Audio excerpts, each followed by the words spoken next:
তো সব মিলিয়ে হচ্ছে I was suppose to discuss pneumonia. বইতে যেগুলো আছে আমি ওগুলা বেশি আলোচনা করব না, আমি আলোচনা করব যে কিছুটা প্র্যাকটিক্যাল, কিছুটা কোভিড এর কাছাকাছি, mostly for medical doctors or medical students. তাহলে নন মেডিকেলরা এটা একইভাবে ইন্টারপ্রিট করা ডিফিকাল্ট হবে যে আলোচনা আমি করবো এটা, এই জন্য আমি বলবো যে এটাকে নন মেডিকেলরা বেশি ব্যবহার করতে পারবে না, কিন্তু আন্ডারস্ট্যান্ডিং এর জন্য দে ক্যান ইউজ। নিউমোনিয়া হচ্ছে লাংসের একটা ইনফেকশন, যেটা lower respiratory tract infection. Respiratory যে ট্র্যাক্ট আছে from the nostril to the alveoli, তাহলে ওর মধ্যে সাধারণত ট্রাকিয়াকে ধরা হয়, যে ট্রাকিয়া পর্যন্ত আপার রেসপিরেটরি ট্র্যাক্ট, এর নিচে হচ্ছে লোয়ার রেসপিরেটরি।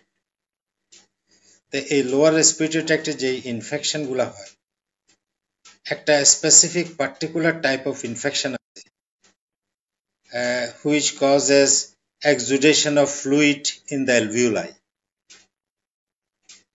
তাহলে এই যেসব ইনফেকশন গুলা লাংস এর মধ্যে এক্সুডেশন উইদিন দ্য অ্যালভিওলাই করছে, ওই ইনফেকশন গুলাকে বলা হচ্ছে নিউমোনিয়া। এই নিউমোনিয়া এটা বিভিন্ন রকম আছে। একদম সাধারণ নিউমোনিয়া হয়ে কোনো ওষুধ খেলো না, ভালো হয়ে যাচ্ছে কতগুলা লোক, এরকম কতগুলা নিউমোনিয়া আছে। আবার নিউমোনিয়া এমন ফালমিনেন্ট আছে যে সেপটিক শক হয়ে পেশেন্ট ক্যান ডাই। তাহলে সাধারণত নিউমোনিয়াটা এমন একটা ইলনেস যে শতকরা 80 ভাগের কোনো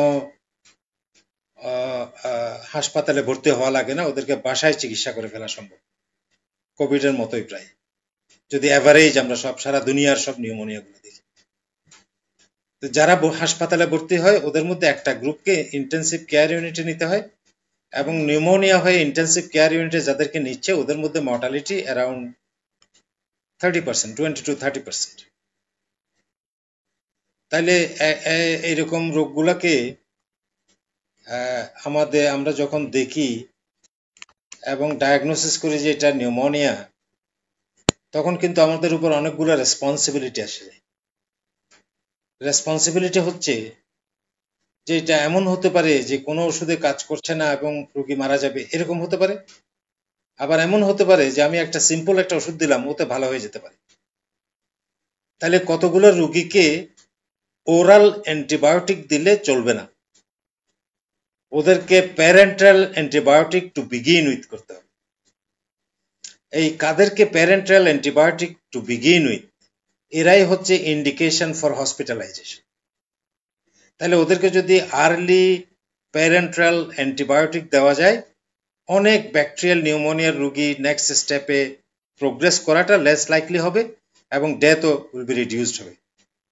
তাহলে আমরা একটা নিউমোনিয়া রোগী দেখলে আমার একটা বিরাট জাজমেন্টের প্রশ্ন এসে যায়, যেখানে আমাকে এই ডিসিশনগুলো নিতে হয়। তাহলে নিউমোনিয়া সবার হচ্ছে না কেন? যে কারো তো নিউমোনিয়া হয়ে যেতে পারে। বাসায় 10 জন লোক আছে, তার মধ্যে হঠাৎ করে একজনের নিউমোনিয়া হয়ে যাচ্ছে, সবার তো হচ্ছে না। এটা তো ইনফেকশন, তাহলে সবার হচ্ছে না কেন? তাহলে এরকম কতগুলো নিউমোনিয়া আছে which can make clusters in the families, একই ফ্যামিলির কয়েকজন একসাথে হয়ে যাচ্ছে।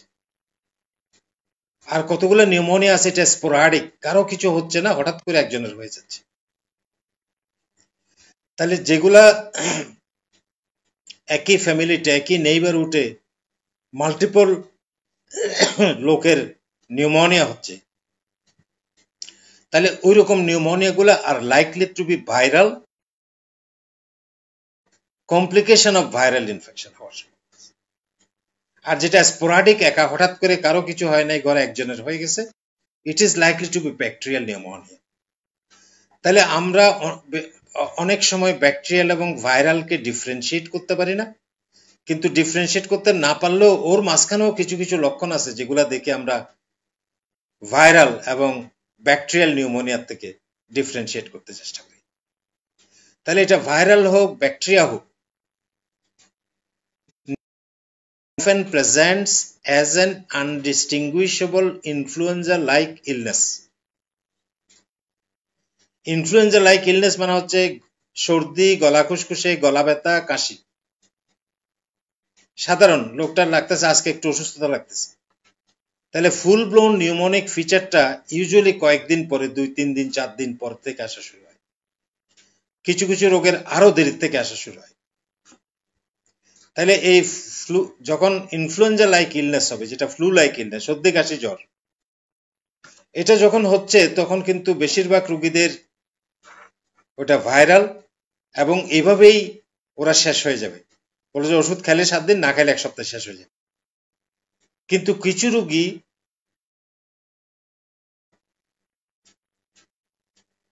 significant of the lungs, one on the one or the other sides,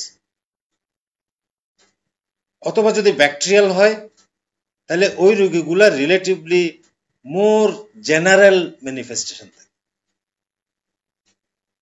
তাহলে নিউমোনিয়ার যে লক্ষণগুলা ইন এডিশন টু সর্দি কাশি, ওদের হচ্ছে বলে যে নিউমোনিয়া যখন কমিউনিটি অ্যাকোয়ার্ড নিউমোনিয়া, আমি ক্লাসিফিকেশনটা পরে আসছি,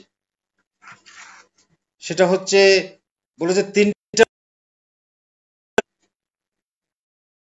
সেনসিটিভিটি হচ্ছে অলমোস্ট 85%, যে এই রোগীটার নিউমোনিয়া আছে।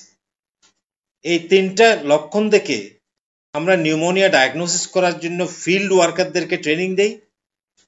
এই জন্য এই 3টা ফিচারকে together are called a clinical case definition for pneumonia. তাহলে definition কেন দরকার? কারণ all the pneumonias will come at a time when we cannot make etiological diagnosis. Etiological diagnosis, if it is bacteria, requires at least 48 hours. If it is virus, maybe more. But there are some rapid tests available for both the bacteria and viruses. Those are increasingly be used in different parts of the world, and they can shorten the duration of confirm the nature of the organism. তাহলে এই 3টা লক্ষণ হচ্ছে, একটা হচ্ছে fever. এই ফিভারের কি character? বলছে often coming with chill and rigor. Often coming with chill and rigor. এবং এই ফিভারের নেচারটা, it can be intermittent, it can be remittent, it can be almost continuous. তাহলে এই ফিভারটা অনেক হতে পারে, 103 থেকে 105 পর্যন্ত জ্বর বেশিরভাগ রোগীর হয়ে যায় if it is bacterial. তাহলে fever coming with chill and rigor.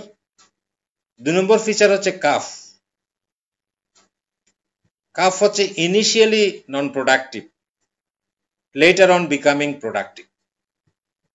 এবং এই প্রোডাক্টিভ কাফটা যদি, প্রোডাকশনটা যদি একদম পাসের মতো হয়, it is very likely that the patient has pneumonia.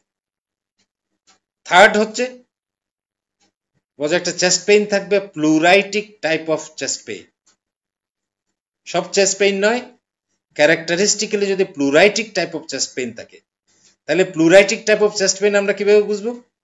সেটা হচ্ছে শ্বাস টানতে, ছাড়তে, কাশি দিতে, ইভেন নড়তে চড়তে যেটা ব্যথা হবে, অন্য সময় ব্যথা থাকবে, শ্বাস ব্যথা লাগে, ছোট করে নিলে লাগে না, এটা হচ্ছে pleuritic type of chest pain. এই পেইনটা শার্প, হচ্ছে স্ট্যাবিং, ছুরি দিয়ে মারতেছে, গুঁতা দিচ্ছে, এরকম লাগে। অনেক সময় পেশেন্টরা ওই পেইনের জায়গায় পটপট আওয়াজ শুনতে পারে।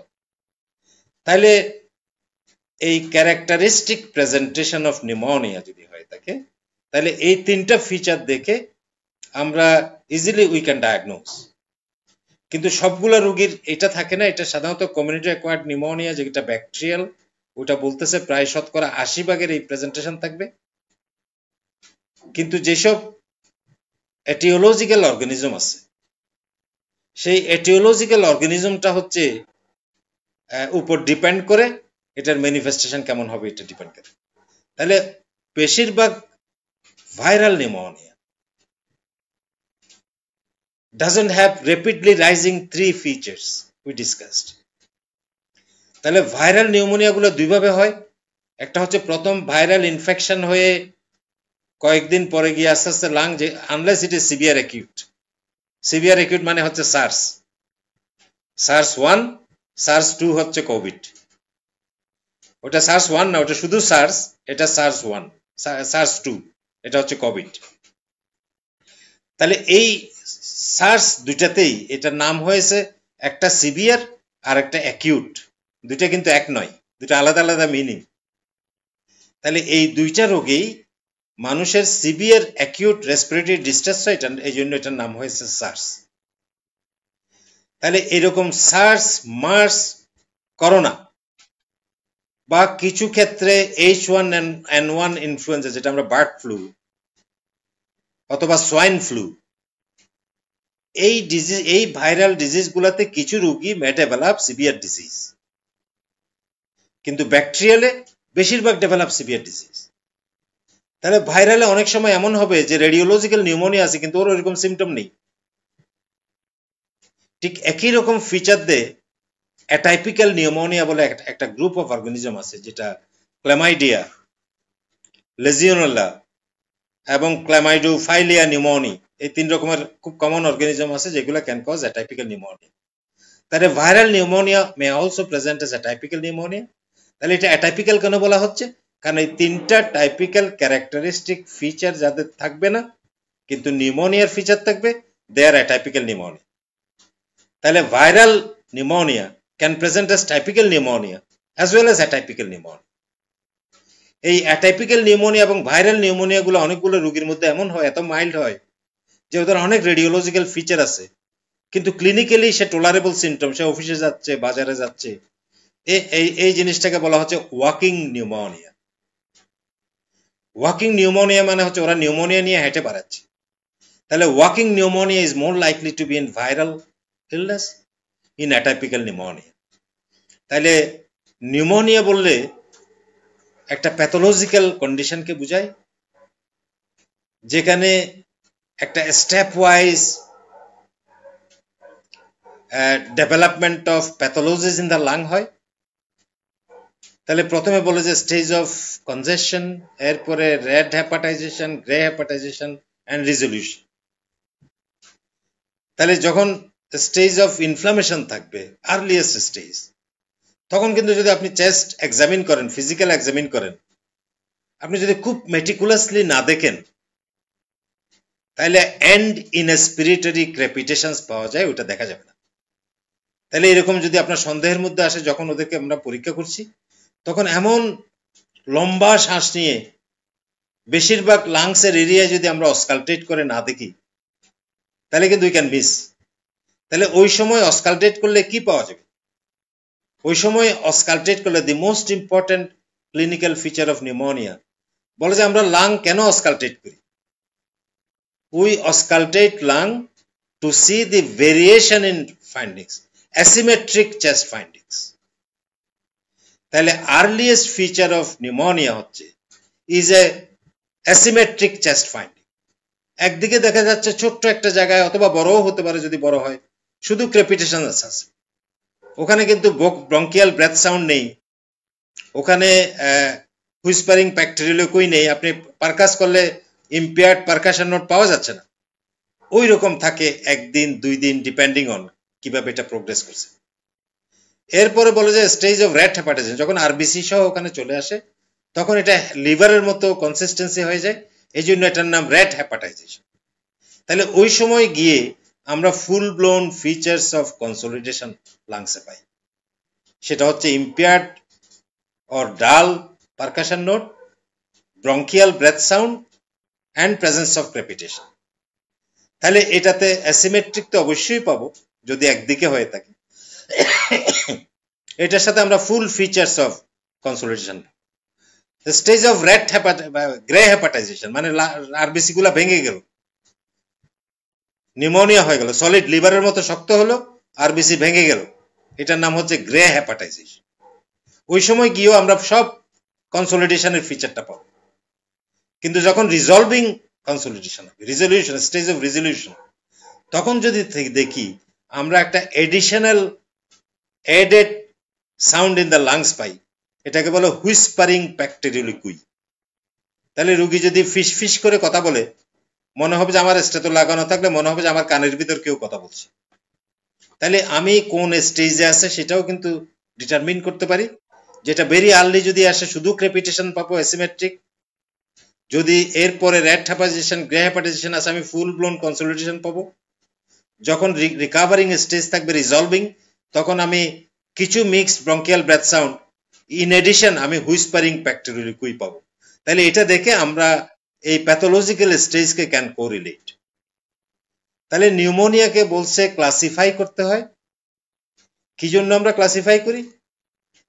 ক্লাসিফাই করি প্রথমে হচ্ছে কি চিকিৎসা দেবো এটা নির্ধারণ করার জন্য। আর একটা ক্লাসিফাই করি যে টাইপ অফ লাং ইনভলভমেন্ট দেখে আমরা ক্লাসিফাই করি। তাহলে কি চিকিৎসা দেবো এটা যে ক্লাসিফিকেশনটা করি সেটা হচ্ছে কমিউনিটি অ্যাকোয়ার্ড নিউমোনিয়া, আর একটা হচ্ছে হসপিটাল অ্যাকোয়ার্ড নিউমোনিয়া। তাহলে একটা রোগী যদি হসপিটালে প্রথমবার আসে ইমার্জেন্সিতে, অথবা যদি কোনো প্রাইভেট ফিজিশিয়ানের ডাক্তারের কাছে যায়, তখন যে রোগীটা আসবে ওটার নাম হচ্ছে কমিউনিটি অ্যাকোয়ার্ড নিউমোনিয়া। এই জন্য নিউমোনিয়া বলে আসলে কোনো রোগ নেই। নিউমোনিয়া যদি একটা রোগ হতে হয়, ডিজিজ হতে হয়, এটার আগে একটা প্রিফিক্স, এই প্রিফিক্সটা হচ্ছে কমিউনিটি অ্যাকোয়ার্ড নিউমোনিয়া। এরপরে কিছু রোগীর মধ্যে হাসপাতালে ভর্তি হওয়ার পরে অন্য একটা কারণে হাসপাতালে ভর্তি হয়েছে, ওদের মধ্যে হসপিটালে অ্যাকোয়ার করতে পারে। তাহলে ভর্তি হওয়ার সময় কোনো নিউমোনিয়া ছিল না, কিন্তু during the period of course of treatment in hospital they develop pneumonia. এটা সাধারণত বেশিরভাগ পোস্ট সার্জিক্যাল, পোস্ট অপারেটিভ ওয়ার্ডে হয়, এছাড়া অন্যান্য জায়গায় ওটা হতে পারে। তাহলে হসপিটাল অ্যাকোয়ার্ড, কমিউনিটি অ্যাকোয়ার্ড এটা আলাদা কেন করতে হবে? আলাদা করতে হবে এই জন্য, যখন কমিউনিটি অ্যাকোয়ার্ড হবে ওর জন্য কিন্তু রিলেটিভলি সেনসিটিভ অর্গানিজম পাওয়ার কথা। যখন হসপিটাল অ্যাকোয়ার্ড নিউমোনিয়া হবে এগুলা লেস সেনসিটিভ অর্গানিজম। এবং যদি হসপিটাল অ্যাকোয়ার্ডের মধ্যে আবার একটা ভেন্টিলেটর অ্যাসোসিয়েটেড নিউমোনিয়া আছে, যে পেশেন্টগুলো আইসিইউতে ভেন্টিলেটর আছে, তাহলে সেটাকে আরো আলাদা করি। কেন আলাদা করি? যে ভেন্টিলেটর অ্যাসোসিয়েটেড নিউমোনিয়া মানে এটা মাল্টি ড্রাগ রেজিস্ট্যান্ট নিউমোনিয়া। তাহলে আমি ডায়াগনোসিস করার পরে ডায়াগনোসিস কোন অর্গানিজম হয়েছে এটা পেটে তো 48 ঘন্টা সময় লাগবে। তাহলে 48 ঘন্টা পর্যন্ত আমি বসে থাকবো না, আমি যখনই ডায়াগনোসিস করবো তখনই চিকিৎসা দেবো উইদাউট নোয়িং দ্য অর্গানিজম।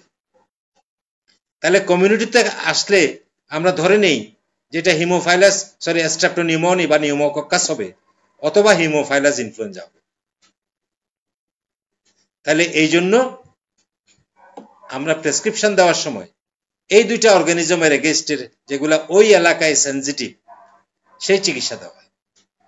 যেমন আমেরিকা, ইউরোপ, জাপান যারা অ্যাফ্লুয়েন্ট কান্ট্রি আছে, ওখানে কিন্তু নিউমোনিয়া ইজ এ নোটিফায়েবল ডিজিজ। আপনারা জানেন যে নোটিফাই মানে গভর্নমেন্টকে জানাতে হবে। তাহলে এই নোটিফায়েবল ডিজিজটা শুধু নোটিফাই করলে হবে না, they have to notify by drug sensitivity of the organism, by organism, by sensitivity. কেন এটা দরকার ওদের কাছে? কারণ যখনই ওরা দেখছে যে শতকরা 15 ভাগের বেশি স্ট্রেপ্টোনিউমোনি মানে pneumococcus is resistant to penicillin, then they are choosing a different antibiotic for that particular state. 50টা স্টেজের মধ্যে একটা স্টেটে দেখা গেল যে ওরা পেনিসিলিন রেজিস্ট্যান্স 15% বেশি চলে গেছে, তখনই ওরা ফার্স্ট লাইন ড্রাগ ট্রিটমেন্টটা চেঞ্জ করে দিচ্ছে। সো অলসো ফর হিমোফাইলাস, ওই ডিস্ট্রিক্টে ওই স্টেটে যেটা সেনসিটিভ ওই ভিত্তিতে ড্রাগ ইউজ হবে। এই জন্য এই ডায়াগনোসিস করার দরকার আছে। আর যদি হসপিটাল অ্যাকোয়ার্ড হয়, আমরা বললাম যে এটাকে আমরা মাইল্ডলি রেজিস্ট্যান্ট অর্গানিজম মনে করব। যদি ভেন্টিলেটর অ্যাসোসিয়েটেড হয় তখন আমি মাল্টি ড্রাগ রেজিস্ট্যান্ট মনে করব। তাহলে এই কোন ড্রাগটা আমি এম্পিরিক্যালি ইউজ করব, মানে ব্যাকটেরিওলজিক্যাল রিপোর্ট, কালচার রিপোর্ট পাওয়ার আগে কোন অ্যান্টিবায়োটিক ব্যবহার করব, সেটা ডিটারমিন করতে গেলে আমার এই ক্লাসিফিকেশন লাগবে। তাইলে আমি ওইভাবে করে ড্রাগ ইউজ করব। এছাড়া হচ্ছে যেটা মোস্টলি আউটপেশেন্ট আছে, কিছু বললাম যে যেগুলো ভাইরাল এবং atypical, many of them may not be that much serious unless they develop severe disease like COVID. মনে করেন যে 80 ভাগের তো বাসায় থেকে ভালো হয়ে যাচ্ছে, ওরা জানেও না যে ওদের কোভিড হয়ে গেছে। তাহলে তাহলে ওদেরকে কিছু রোগী থাকবে ওখানে মিক্সড টাইপিক্যাল অ্যাটাইপিক্যাল অর্গানিজম থাকে, কিছু রোগী শুধু ভাইরাল, সরি। এই জন্য আউটপেশেন্ট চিকিৎসার সময় শুধুমাত্র ব্যাকটেরিয়াল ইনফেকশন, কিন্তু যারা হসপিটালে ভর্তি হবে অথবা যারা আইসিইউতে ভর্তি হবে ওদেরকে টাইপিক্যাল এবং অ্যাটাইপিক্যাল নিউমোনিয়া দুইটার জন্যই চিকিৎসা দিতে হবে। তাহলে ওই রোগীগুলোতে আমরা ক্লারিথ্রোমাইসিন, এজিথ্রোমাইসিন সহ দিচ্ছি in addition to antibacterial agent is to cover the atypical organisms.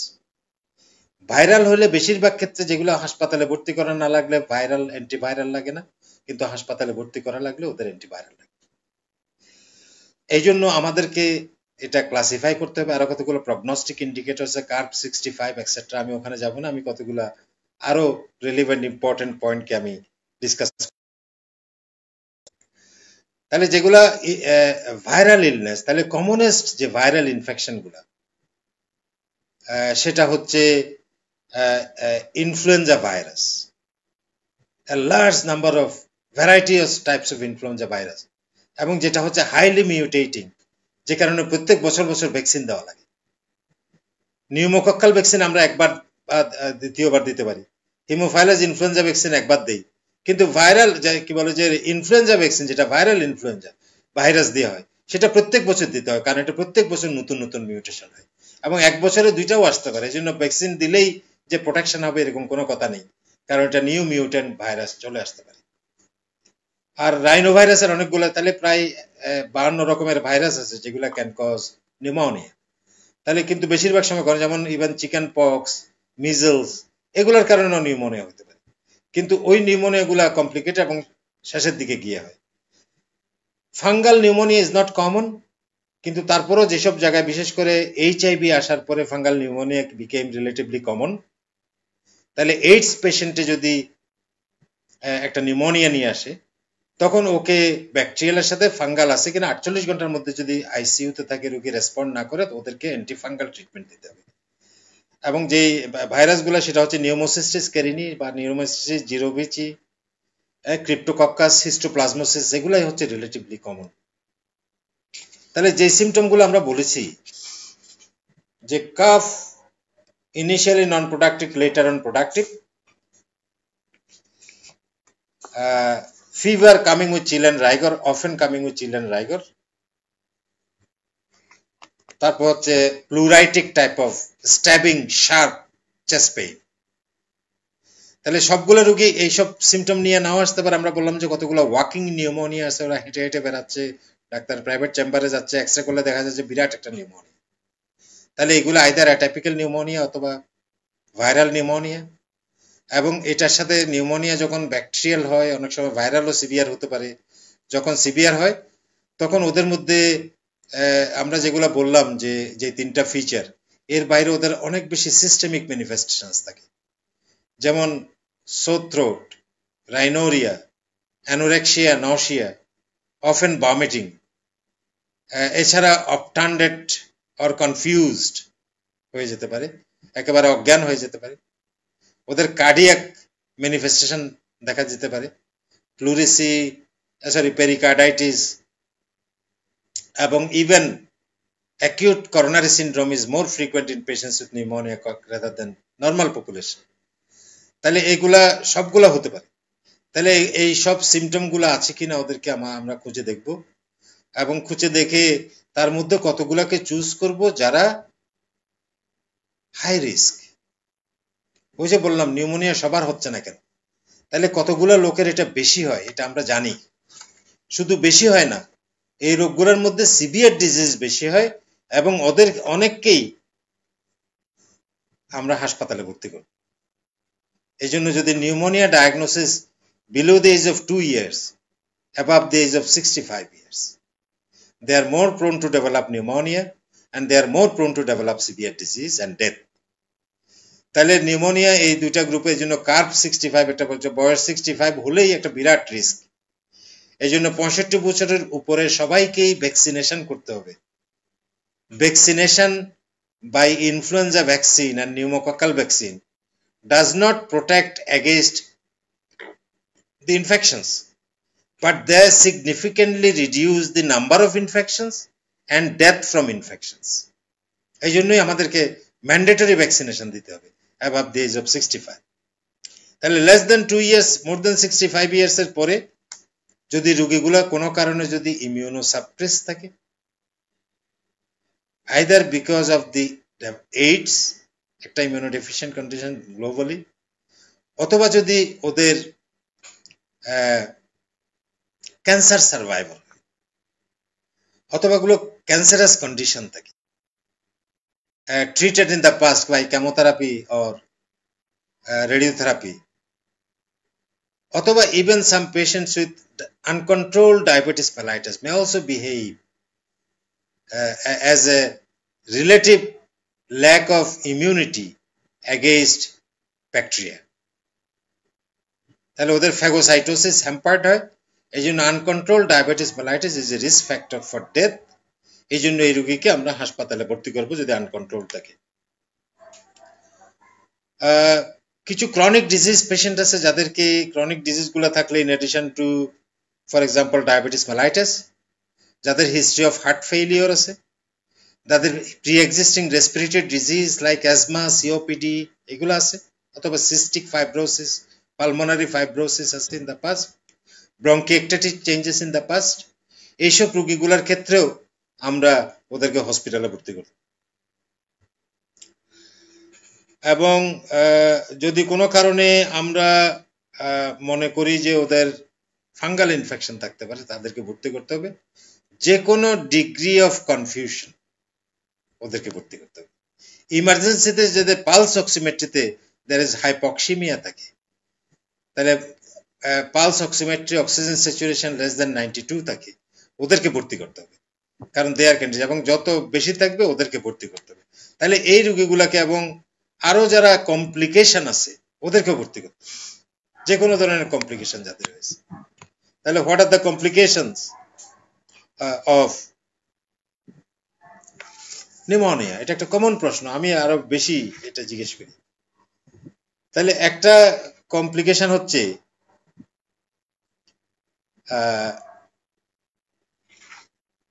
যেটা বললাম যে ওয়ার্সেনিং ক্লিনিক্যাল কন্ডিশন, তার মানে hypoxia and other hypoxic manifestations in the body. Hypoxic CNS manifestation is confusion, hypoxic cardiac manifestation is heart failure, hypoxic renal manifestation is renal failure, and the other organs usually or cyanosis, or the presence of cyanosis or delayed capillary filling. I am talking mostly from the adults component. So all these conditions requires to be evaluated and patients requires to be hospitalized. The worsened clinical condition is a complication of pneumonia, and all patients with this with any complication will require hospitalization. The other dreaded complication, and for which most patient dies, is because of the bacteremia and sepsis. Bacteremia occurs in more than 70% of the patients with severe pneumonia. তাহলে এই জন্য যখন নিউমোনিয়ার আমি organism detect করতে চেষ্টা করছি, তখন blood culture is more important than sputum culture, because sputum culture the organisms may be contaminated by the throat commensals or the sputum associated with the sputum commensals. এই কারণে reliability of sputum culture sensitivity is poor compared to the blood. তাহলে যেহেতু 70% এ ব্লাডে culture করে organism, এই জন্য blood culture is an important test for pneumonia. Before administering parenteral antibiotic, all patients should be given tested for by a blood culture. এবং এই bacteremia is the most important cause of death. Hypoxia is not the primary cause of death, the number one cause of death. Hypoxia is number two cause of death. and most of the patients who are dying from hypoxia has sepsis.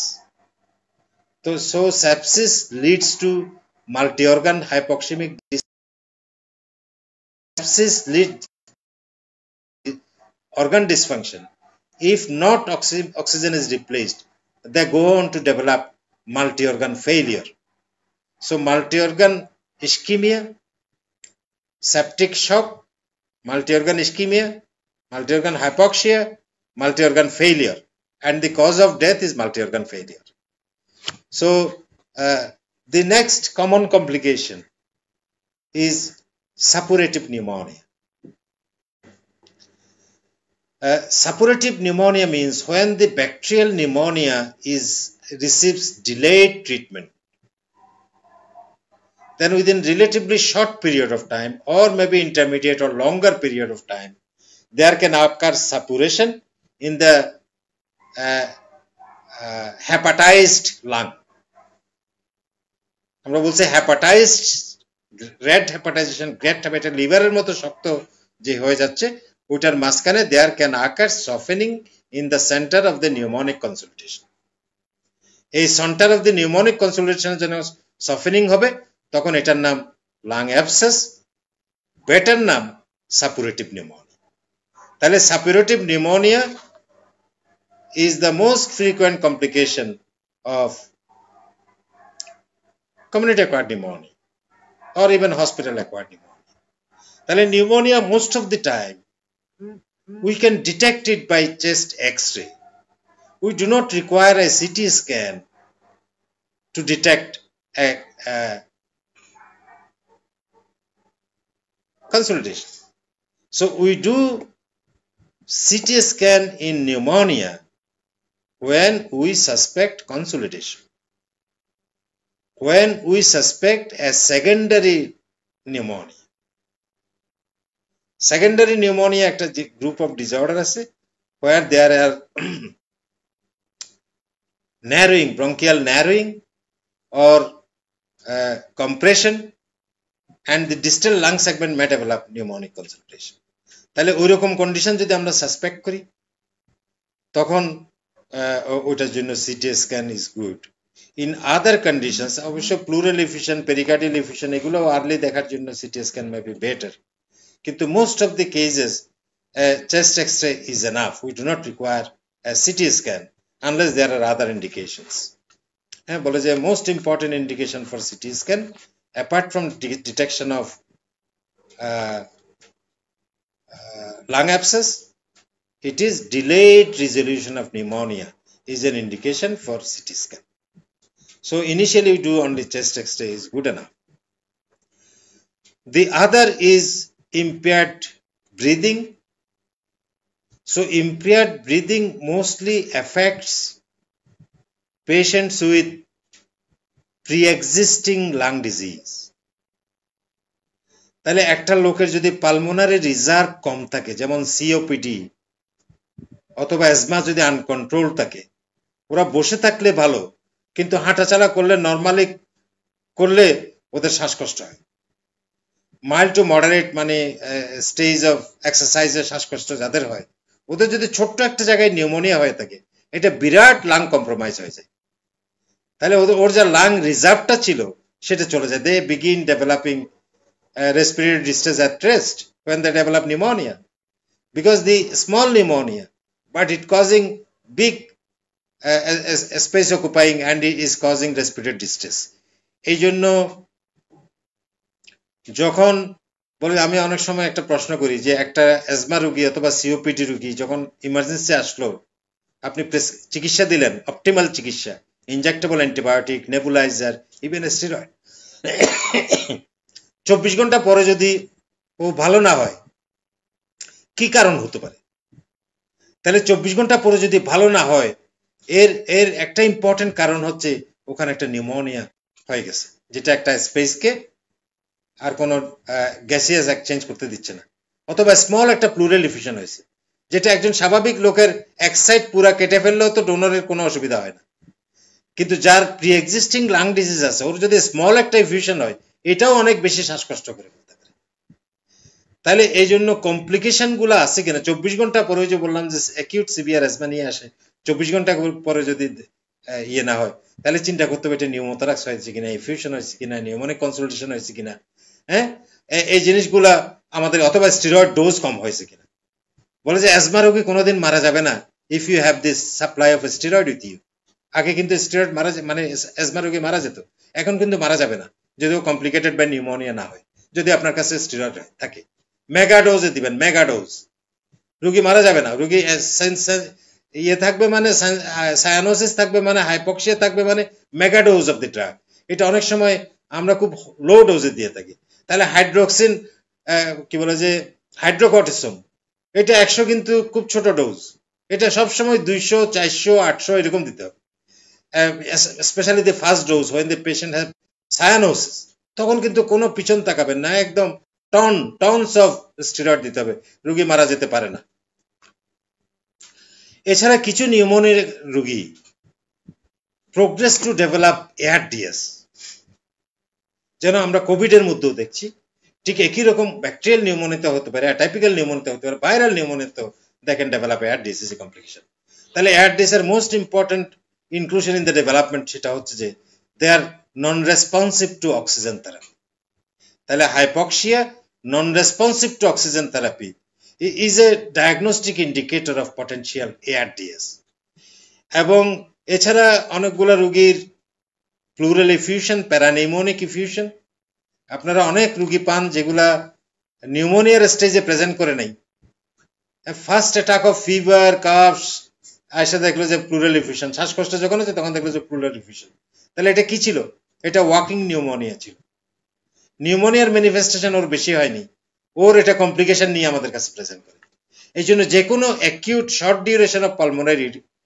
Plural effusion even if it is due to tuberculosis you need to give a trial of parapneumonic effusion যে okay complete treatment for pneumonia পেয়েছে এটা নিশ্চিত হতে হবে নিশ্চিত হওয়ার পরেও যদি পারসিস্টেন্ট এলিভেশন থেকে থাকে পারসিস্টেন্ট নন রিজলভিং প্লুরাল এফিউশন থাকে তখন টিউবারকুলোসিস দিতে হবে চট করে কিন্তু টিউবারকুলোসিস দিলে ইট মে বি কমপ্লিকেটেড তাহলে কি কমপ্লিকেটেড হতে পারে মনে করেন একটা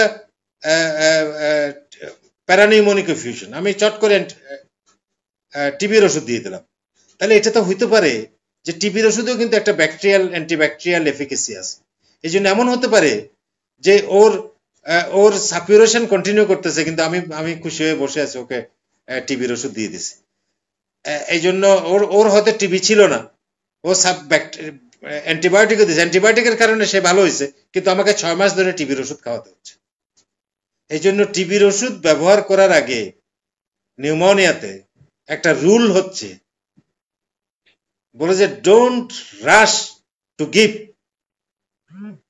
anti-TB unless the disease is life threatening or organ threatening তাহলে লাইফ থ্রেটেনিং এবং অর্গান থ্রেটেনিং কমপ্লিকেশন না থাকলে আমরা টিবিতে গো স্লো করব such that we do not give anti-TB drug in a patient who does not have TB because it will have to be continued for 6 months 9 months etc এবং এটা cost involved আছে আমরা যেন এরকম ভুল না করি বলে যে যাদের টিবির অর্গানিজম পাচ্ছি না by staining ZN staining or by PCR অথবা যাদের টিউবারকুলোস মানে বায়োপসি প্রুভেন গ্রানুলোমা পাচ্ছি না এই সব রোগীগুলা যাদেরকে আমরা টিবির ওষুধ দিচ্ছি এটাকে বলছে থেরাপিউটিক ট্রায়াল অফ অ্যান্টি-টিবি তাহলে থেরাপিউটিক ট্রায়াল অফ অ্যান্টি-টিবি এটা যাদেরকে দিচ্ছি সেটা বলছে ওর মধ্যে 1/3 এর টিবি নেই সারা দুনিয়া জুড়ে কিন্তু আমি দিচ্ছি আপনি দিচ্ছি এরকম নয় সারা দুনিয়া জুড়ে যেগুলো ডায়াগনোসিসের অ্যাবসেন্সে চিকিৎসা দেওয়া হচ্ছে টিবির ওর 3 জনে একজনের টিবি নেই তাহলে সেটা যেন আপনার হাত দিয়ে আমার হাত দিয়ে না হয় আমি এই চেষ্টায় থাকবো এই চেষ্টার একটা অংশ হচ্ছে unless TB is life threatening or organ threatening go slow that is the principle by which you can be spared of giving unnecessary anti-tuberculosis drug তাহলে death is a complication এবং যেসব জিনিসগুলা দরকার সেটা হচ্ছে যেমন আমরা কোভিড এর যে নিউমোনিয়াটা দেখছি এটা একটা very special type of pneumonia. তো বলে যে যাদের হবে ওদের অ্যারাউন্ড অন এভারেজ 5 ডে থেকে সিটি স্ক্যানে শ্যাডো অ্যাপিয়ার করতে শুরু করে। আগেও হতে পারে, পরেও হতে পারে। তাহলে ডেথ ইজ এ কমপ্লিকেশন। এবং যেসব জিনিসগুলা দরকার সেটা হচ্ছে, যেমন আমরা কোভিডের যে নিউমোনিয়াটা দেখছি, এটা একটা very special type of pneumonia. তো বলে যে যাদের হবে ওদের অ্যারাউন্ড অন এভারেজ 5 ডে থেকে সিটি স্ক্যানে শ্যাডো অ্যাপিয়ার করতে শুরু করে। আগেও হতে পারে, পরেও হতে পারে। তো কমপ্লিট শুধুমাত্র যদি নিউট্রোফিল কাউন্ট বেশি থাকে এটাকে বলা হয় রিলেটিভ নিউট্রোফিলিয়া, মানে অ্যাবসলিউট রিলেটিভ নিউট্রোফিলিয়ার মধ্যে যদি নিউট্রোফিল কাউন্ট 10,000-এর বেশি হয়, শুধুমাত্র তখন এটা ব্যাকটেরিয়াল ইনফেকশনকে সাজেস্ট করে। 11 থেকে 15,000 যদি ব্যাকটেরিয়াল কাউন্ট হয়, এটা কিন্তু is not very suggestive of bacterial infection.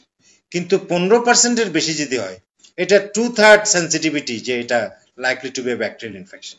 তাহলে অলওয়েজ আমরা কমপ্লিট কাউন্ট করব to C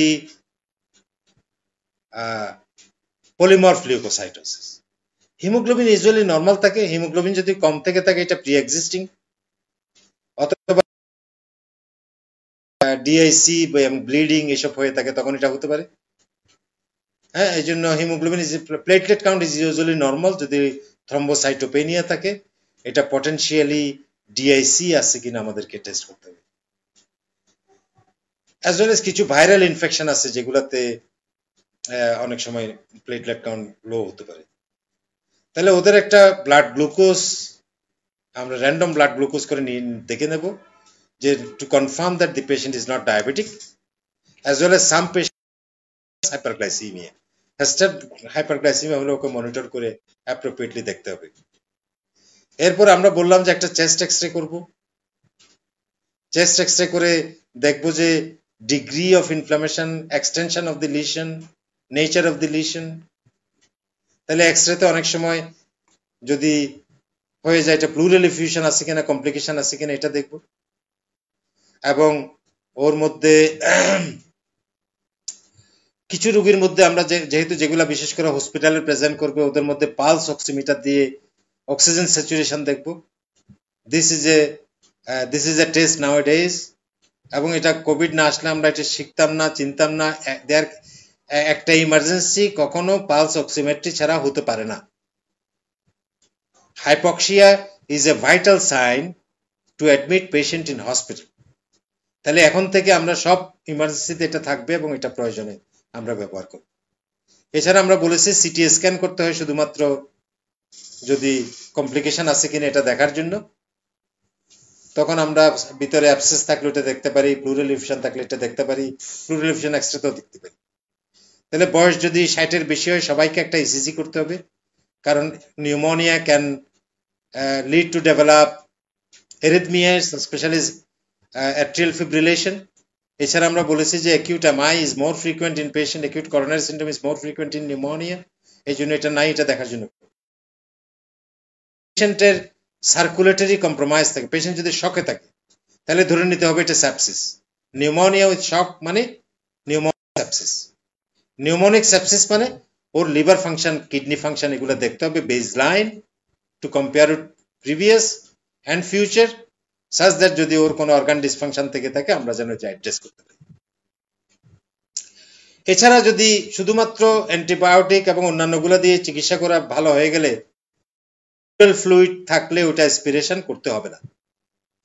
plural fluid aspiration করে ডায়াগনস্টিক করার জন্য ডেফিনেটলি দেখতে হবে when there is suspicion of empyema। তাহলে এম্পাইমা থোরাসিস থাকলে এটা ড্রেন করতে। এম্পাইমা থোরাসিস যদি আমরা ড্রেন না করি তাহলে এটা রিজলভ করার সময় there is adhesive pleurisy, pleural adhesion হয়ে যায়। প্লুরাল অ্যাডেশন হলে restrictive type of lung defect হয়ে যায়। তাহলে এটা প্রিভেন্ট করার জন্য all empyema thoracis has has to be aspirated and drained যদি থেকে থাকে। এছাড়া তো ইলেকট্রোলাইটস যদি এগুলা কোনো অল্টার থেকে থাকে ওগুলো আমাদের দেখতে হবে। আমরা সিটি স্ক্যান যদি না থাকে ultrasound can be used very specifically and non invasively to detect presence of effusion. তাহলে আল্ট্রাসাউন্ড দিয়েও ইফিউশন এবং পাস, ইফিউশন, ব্লাড, পাস, এই তিনটার মধ্যে ডিফারেন্সিয়েট করা সবসময় সম্ভব হয় না, কিন্তু শুধুমাত্র পানি এবং পাস, থিক পাস যদি হয়ে থাকে এটা অনেক সময় ডিফারেন্সিয়েট করা সম্ভব হয়।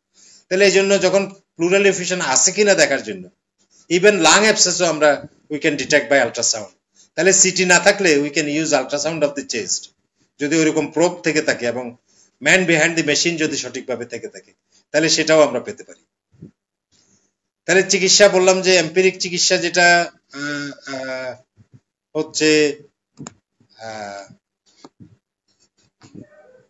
একটা coamoxiclav for patients to be treated outside hospital, অথবা even second generation cephalosporins, oral third generation cephalosporins, অথবা রেসপিরেটরি ফ্লুরোকুইনোলোন। সব কুইনোলোন গুলা কিন্তু যেমন it does not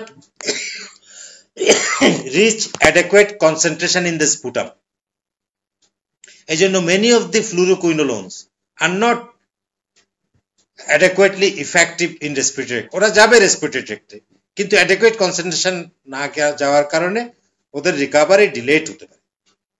তাহলে যেগুলো রেসপিরেটরি ফ্লুরোকুইনোলোন যেমন লিভোফ্লক্সাসিন, গেটিফ্লক্সাসিন, মক্সিফ্লক্সাসিন, এই ড্রাগগুলা আর বেটার রেসপিরেটরি সিক্রেশনে হাই কনসেন্ট্রেশন অ্যাচিভ করে, এগুলা হতে পারে।